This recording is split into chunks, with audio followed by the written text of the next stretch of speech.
Can you think of anything more emotionally devastating than finding out that the person you love is cheating on you with someone else?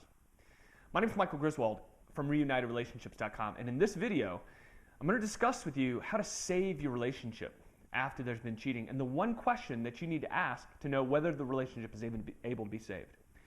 Now, listen, I'm making this video because I know what it's like. I had a girl that I was dating who I was really into who cheated on me.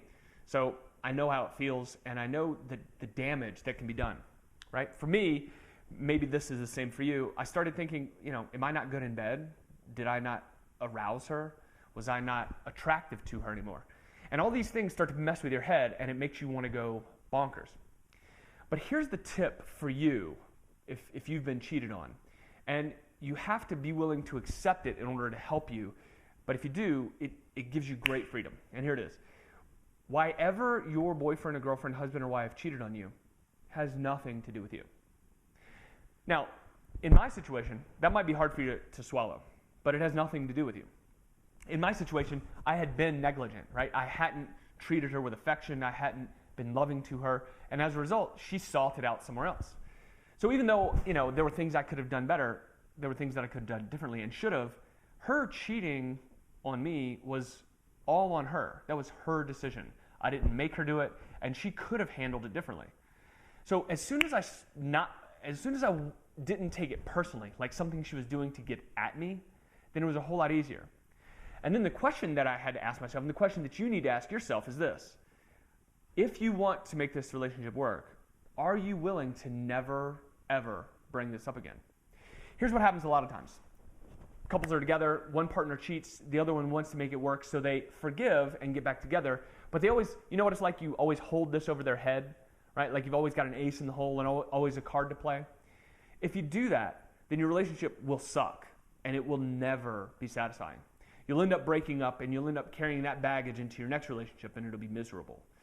So unless you're able to really disassociate, really see that it was not about you, like not take it personally and never bring it up again, then the relationship doesn't have a chance of working because you'll always be playing that card.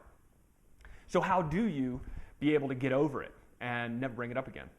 Well, what it takes is a real honest conversation with your partner and find out, why did they do this? And in order for you to be really good at it, you've got to be curious. Why did you sleep with her? Why did you sleep with him? And really listen, and it will hurt and it will break your heart. But better to break your heart than to have it sealed off and closed and never be able to be broken again, never be able to be touched again. So what you have to do is listen, right? Why did you do this? What were you feeling? What was that going to give you?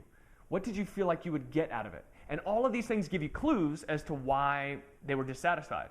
And then you determine, is this something that can be remedied? And are they committed to being faithful?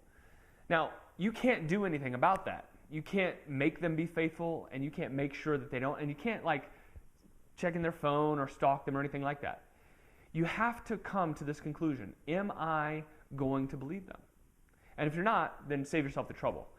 But if you choose to, then act that way. And if they prove to you that they're not worthy of being trusted, then you should end that relationship because, it's a waste of your time. But sometimes we do make mistakes, and as painful as this is, it's just a mistake. And if you can see it that way and not take it personally, if your relationship is worth saving, then you really can save it. And I know couples personally who've had this happen, and even though it was devastating and heart-wrenching, they were able to come out of it and actually be even stronger as a result, because what was there before the cheating was love. If that's the case for you, then you can make the same thing happen. My name is Michael Griswold, and for more tips on relationships and making them work successfully, go to reunitedrelationships.com.